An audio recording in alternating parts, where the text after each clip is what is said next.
everybody, Mike Burkholder, Contra Costa. Today I have BART Board of Director Joel Keller, former Antioch mayor. He's in the house today.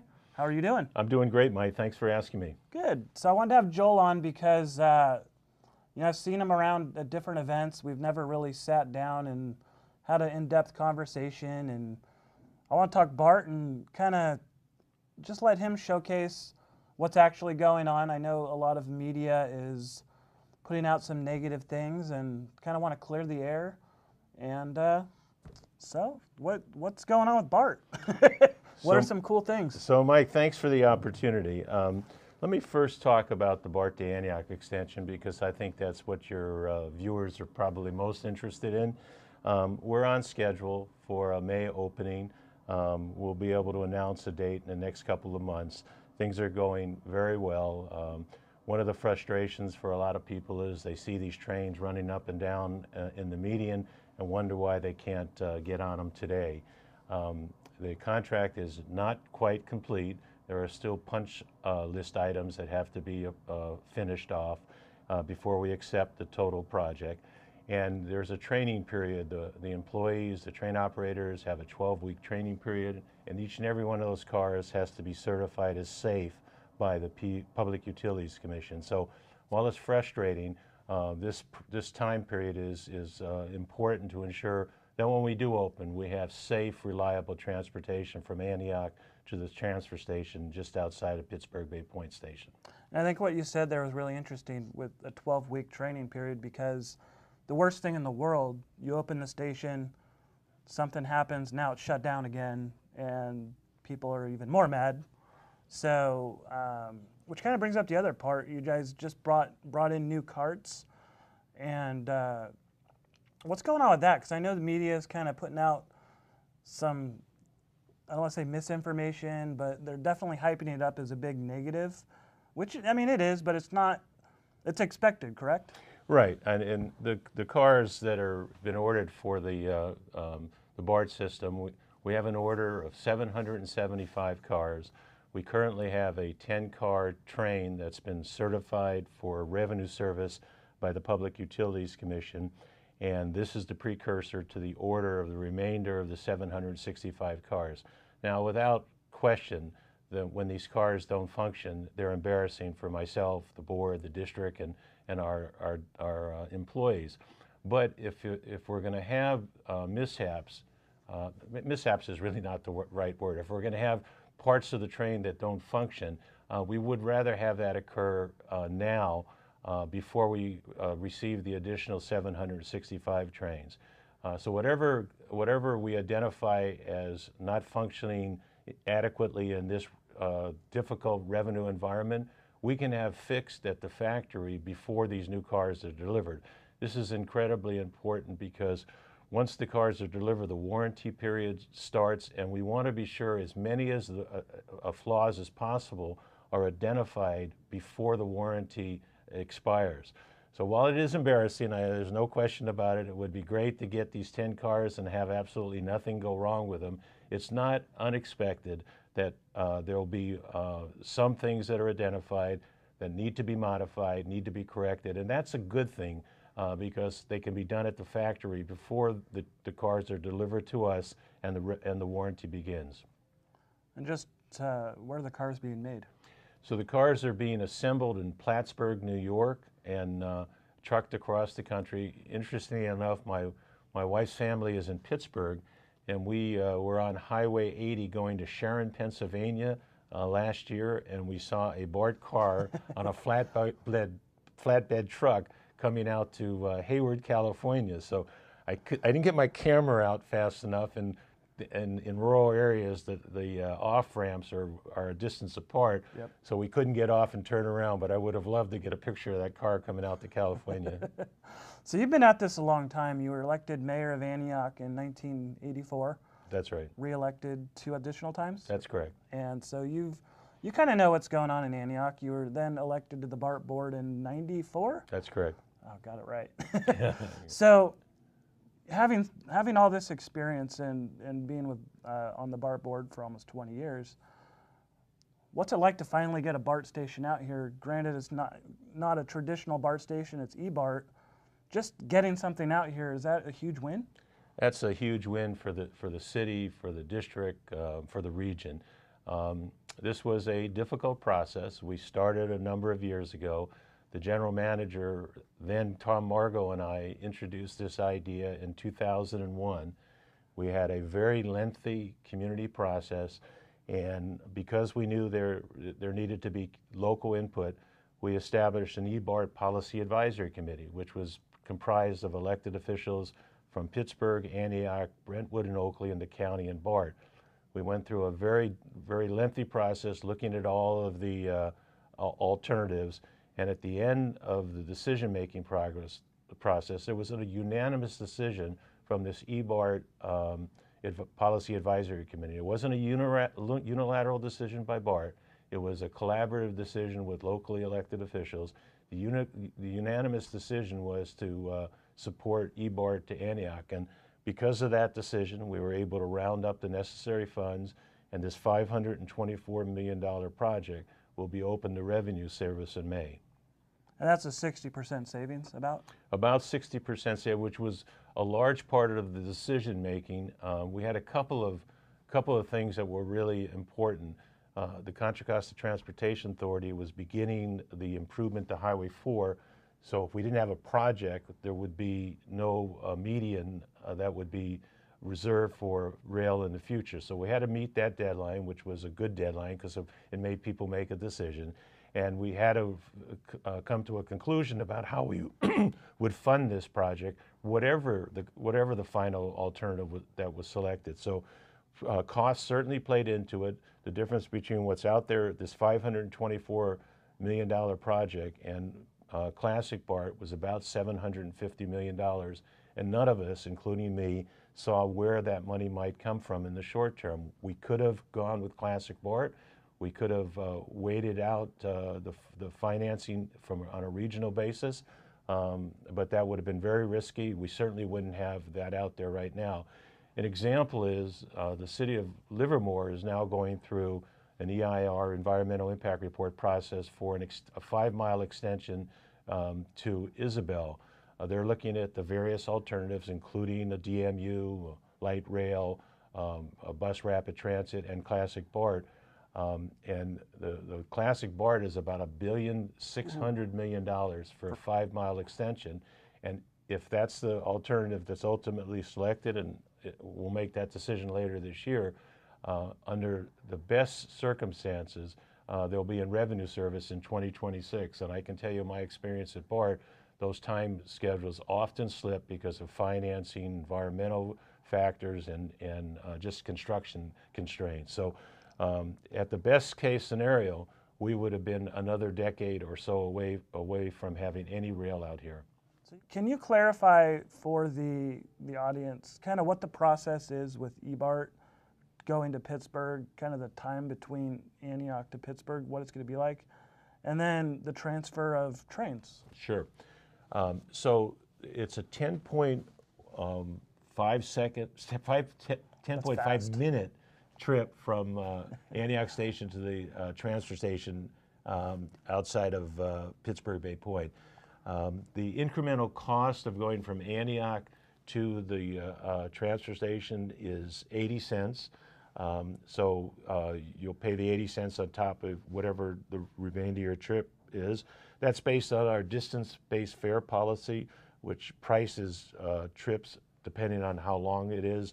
It's very complicated and very sophisticated, but the number came out to 80 cents for the Antioch station and 15 cents for the Pittsburg Center station. So, for example, if your trip is from Pittsburg Bay Point to Embarcadero, it will be $6.70. If it's from Pittsburg Center to Embarcadero, it'll be $6.85, and if it's from Antioch to Embarcadero, it'll be $7.50.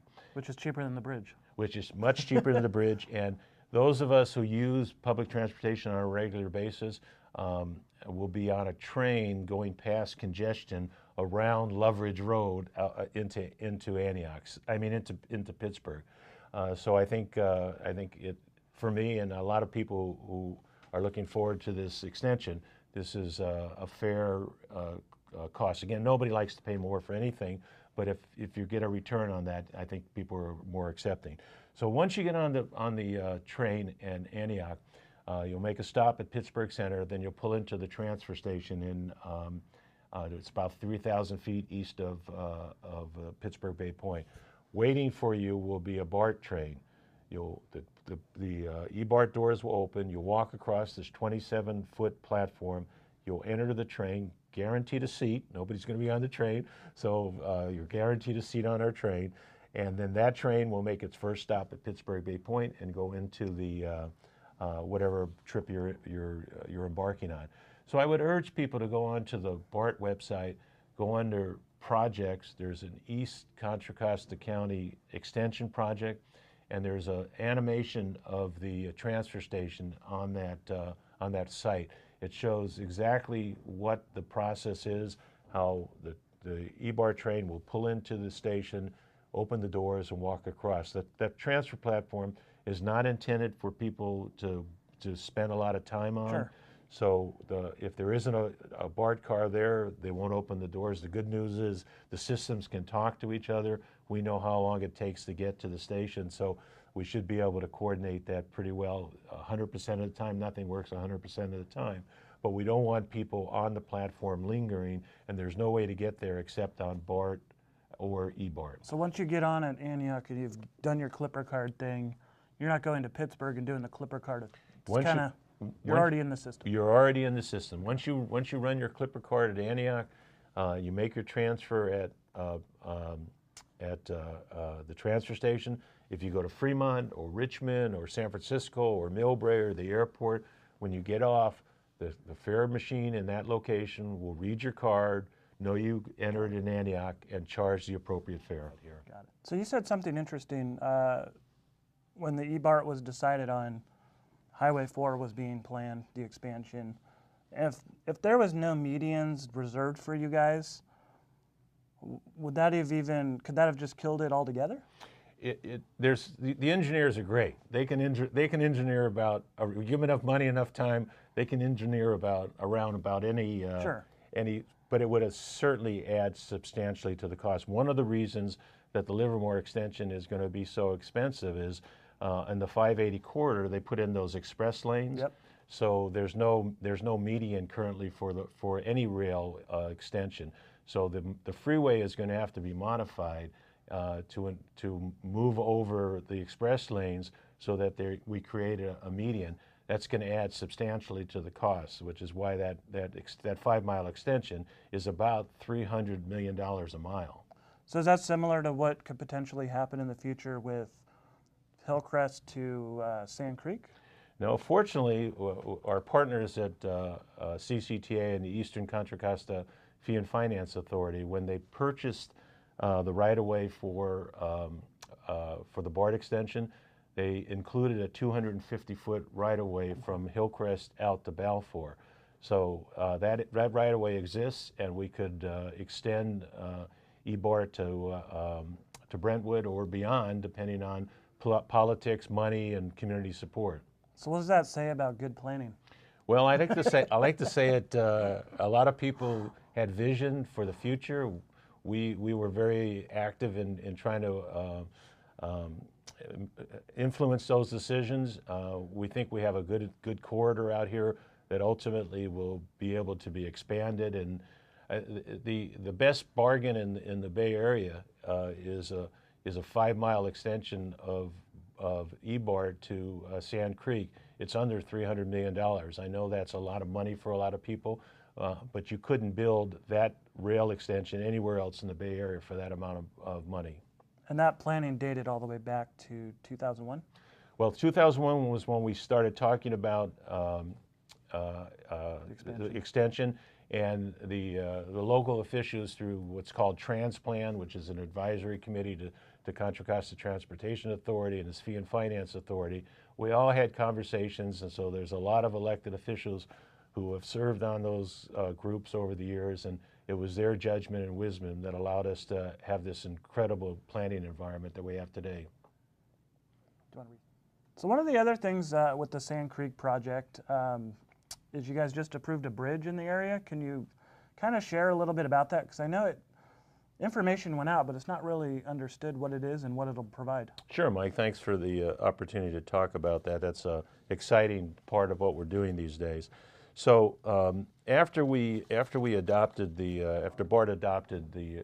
eBART as the approved alternative, we funded a next phase study of $300,000 of BART funds were used to identify a future rail extension in the 4 corridor. Through this process, again, it was collaborative. The cities and county all participated. We identified the McCollum Trail location as the preferred alternative for next rail extension. In anticipation of that, we've been focusing on a Tri-Delta Transit Center. I think we're calling it Brentwood Intermodal Transit Center at Sand Creek these days, but it's be served by Tri-Delta. So it's a 10 to 20 acre site at the intersection or near the McCollum Trail and Highway 4 that would initially be used as bus service to the Antioch station and ultimately could be a transit center. Now, if you don't get the land when it's available, if you don't purchase it years in advance of when the demand is there, when the demand is there and the politics are good and the money's available, you can't afford to do it because the property values rise so much. So what's really needed for us is to acquire this property as quickly as we can and put it into public ownership and then convert it into a park and ride. Now, that's been the model out here in eastern Contra Costa County for those who've been here a long time. They'll remember that before there was the Pittsburg Bay Point BART Station, there was a Bailey Road park and ride. Yep. There's been a park and ride on Bliss Avenue where the Pittsburg Center Station is for years. And of course, the Antioch Station was the Antioch Park and Ride. So this is a model that I think we can duplicate in Brentwood, start out with a park and ride and morph to a transit center when people are ready to pursue that. So in anticipation of that, we've been working with our partners at Contra Costa Transportation Authority to find a way to build the McCollum Trail overpass. When the Highway 4 was built, it cut the McCollum Trail right in half. The reason we have interest in it as a transit agency, whether this station is served initially by buses and then by train, there will be those who will be able to walk and bicycle to the center. So we want to be able to ensure that access exists. Is that kind of like how the Oakland Coliseum is, that kind of bridge? That's the same idea, okay. Exactly the same idea. So the good news is the BART board very recently unanimously approved $200,000 from our access funds to match $600,000 from Contra Costa Transportation Authority to do the final design for the McCollum Trail Bridge. That's going to take some months, but once it's done, the project will be what's called project ready, shovel ready. So we then are in a position to file for grants at very regional, state, federal level to be able to actually build the bridge. So this is an incredibly important first step, because a shovel-ready project, when money becomes available, when pots of money that we're not even thinking about right now become available, we'll be able to submit this project as something that can be built in a short period of time. Sure. And so one of the other things that was interesting to me is there's a lot of talk about security with BART and homeless coming out to Antioch and then eventually Brentwood with that extension. You have a certain board member who will remain nameless kind of using the media as a tool for her political campaign in the future for a higher office. You guys have great police. I don't care what anyone says. These guys and girls are bad dudes and women.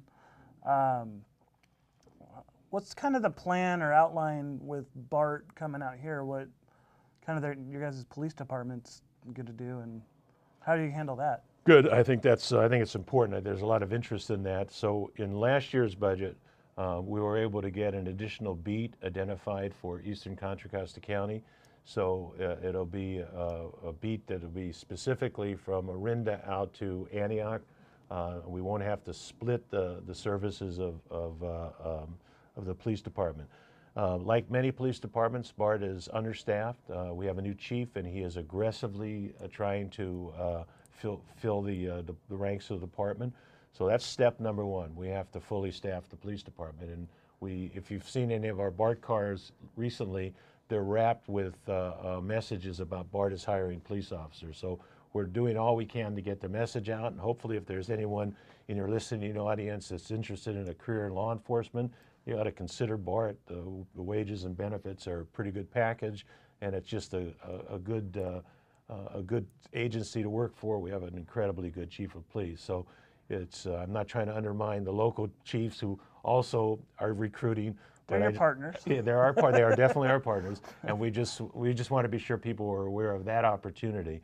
We've met with the city manager and the mayor, and we're working on some plans. We are very much aware of the potential for homeless to become a problem at this station site. So we're trying to get ahead of it. The mayor and city manager have been very open to have conversations about this, and I'm hopeful we can come up with a plan around June that would allow us to, in a proactive way, try to prevent a lot of the problems people are worried about. Our budget cycle begins in April, so if we can put together a plan in conjunction with Antioch, I would support a budget item during the budget process that would provide some resources to deal with the issue. We've met with the faith community, we've met with business leaders. The last thing we want this thing to do is to become an eyesore. So as one of the ministers said, it's got that new smell right now. Let's keep it that way, and I couldn't agree more with that minister. So in terms of security, do the eBART carts have cameras in them? The eBART cars have cameras in them. The BART parking lot has the most cameras in a parking lot of any station in the district. And those are wired directly to the maintenance facility right across the freeway from here. We have a mutual aid agreement with the Antioch Police Department, so we should be able to watch what's going on there and take appropriate action. What about with Oakley? Is Oakley PD involved a little bit since that is on the border? Well, that's a good point. We have not talked to Oakley PD, and that's probably something we should think about doing. I've talked to the elected officials in Oakley, but I think certainly we should make them aware, because if there were something catastrophic, an earthquake or something, that we'd need regional emergency support. So that's a good thing to pursue. One thing that really interests me with BART is you guys are kind of like a punching bag to certain media. It's always fun to go for the low-hanging fruit. When there's a slow news day, they kind of find something's wrong with you guys. One thing that's rarely talked about is some of the positives you guys bring to the community, which is actually home values. Do you have any numbers or figures that would kind of showcase the positives of a new station? So we do. In 2015, the Contra Costa homeowners. No, let me just get this right. The Contra Costa Association of Realtors did a study of values in proximity to BART. Let me just read one of the quotes before I talk about what those values are. Anything that's got proximity to BART, you're going to see those places really skyrocketing in terms of sales, and the rental market has gotten out of control as well. And that was based on their assessment that within a half mile of a BART station, this is on average, so it's going to vary based on community and based on location. In Contra Costa County, within a half mile of the station, the property values increased 12.9%.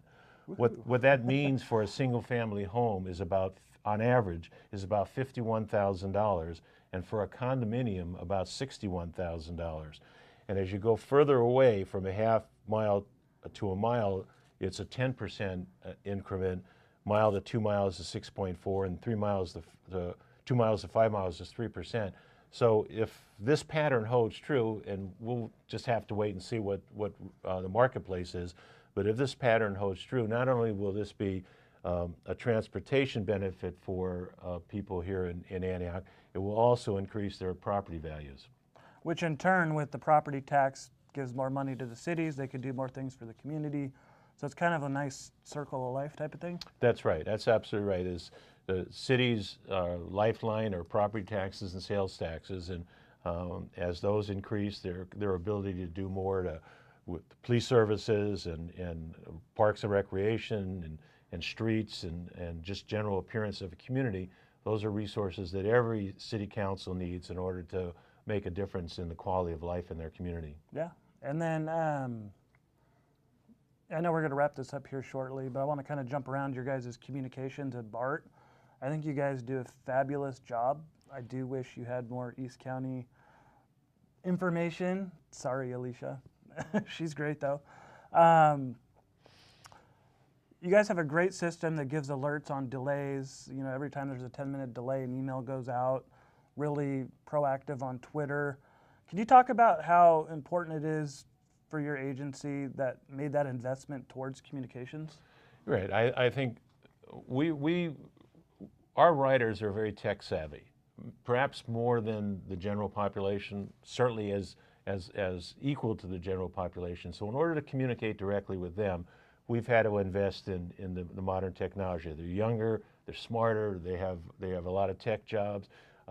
So in order to meet their needs, we've had to make these investments. Now the benefit has been the general public also has the ability to know what's happening.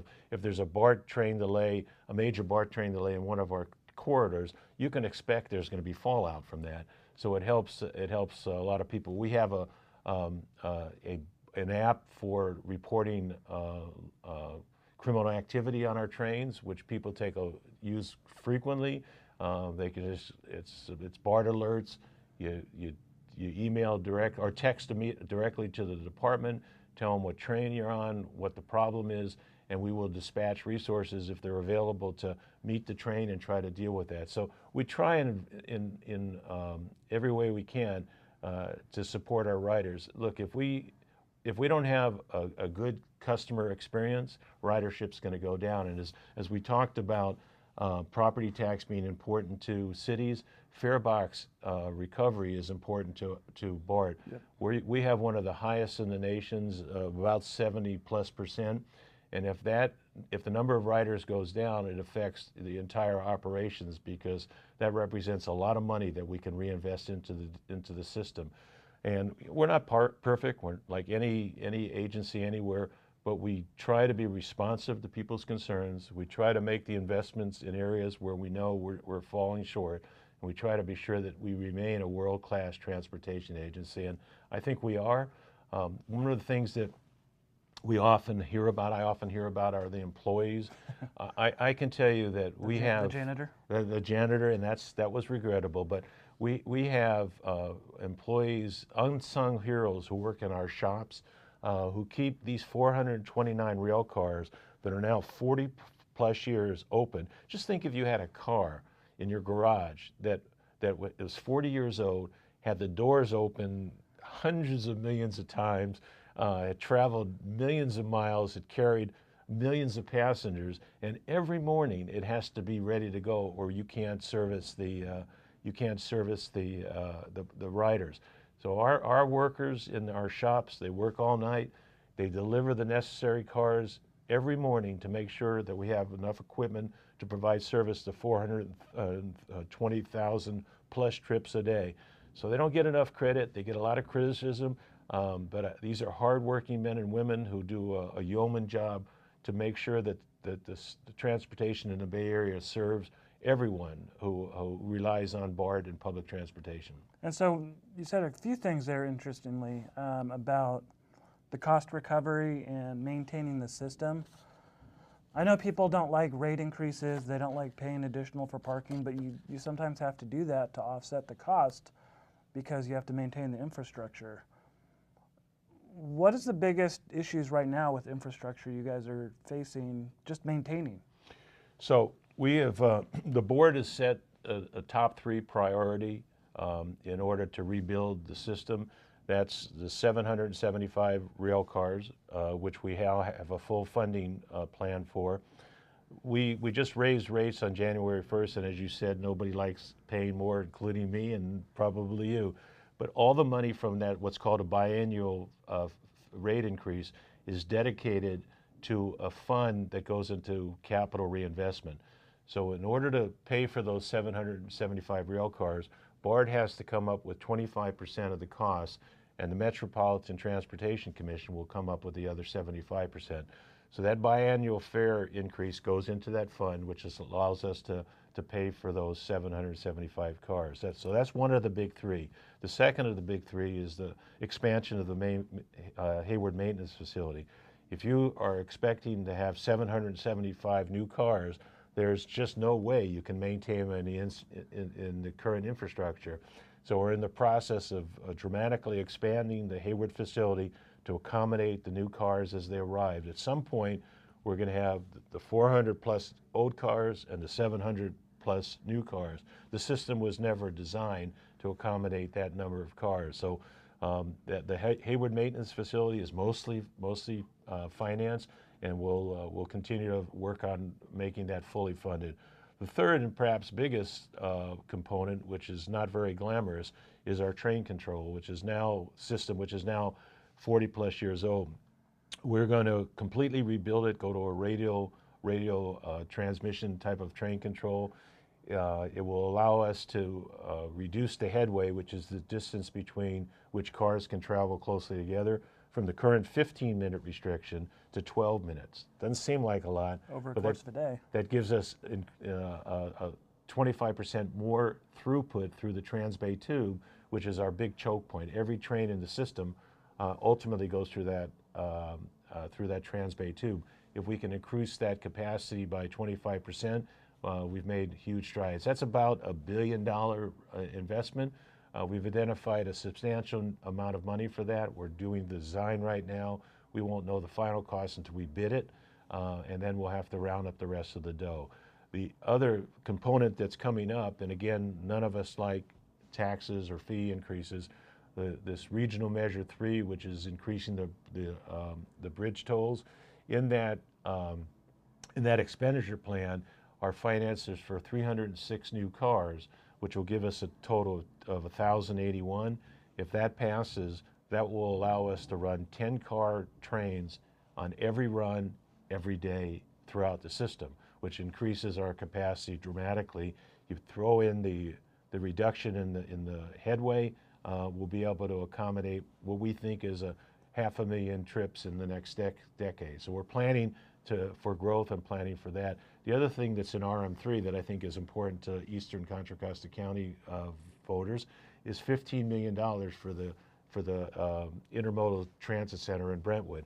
If that goes forward, there'll be money for construction of that McCollum Trail Bridge and the development of the Brentwood Transit Center. And I'm just looking at it from a number standpoint, $8 to $9 to cross a bridge. It makes BART that much more attractive. and for people, I haven't driven into San Francisco in years, so I don't know what that means. But take BART. for people who do, once you get across the bridge, you can't park, and even if you can park, it's so horribly expensive. And downtown is so congested. The financial district is so congested. So people tell us that it's a bargain to get across the bay. Yeah. So. One thing I really appreciate about you is that every time that I've kind of asked a question, you're very responsive. You know, a lot of people have complained about the eBART system coming to Antioch versus an actual BART.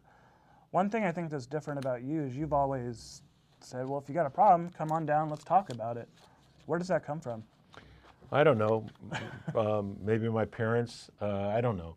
It's look, I don't think we have anything to hide. And one thing I've learned over the years that I've been in public office is if you leave a vacuum of information, somebody will fill it, and that may not be with accurate information. So if you want to eliminate that vacuum of information, you better fill it with your own information. You mentioned the eBART.